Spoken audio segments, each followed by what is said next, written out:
ஜபமால பாடிடுவோம் சவேரியாரே, உங்க பாதம் தொட்டு வணங்கிடுவோம் சவேரியாரே.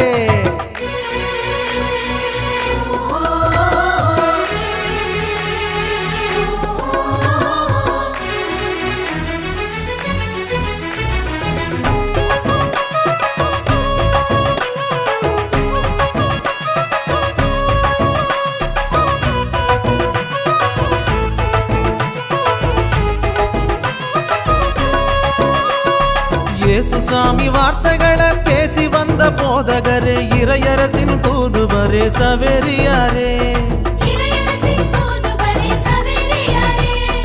இஞ்ஞாசியார் கண்டெடுத்த இயேசு சபை மாமுனியே,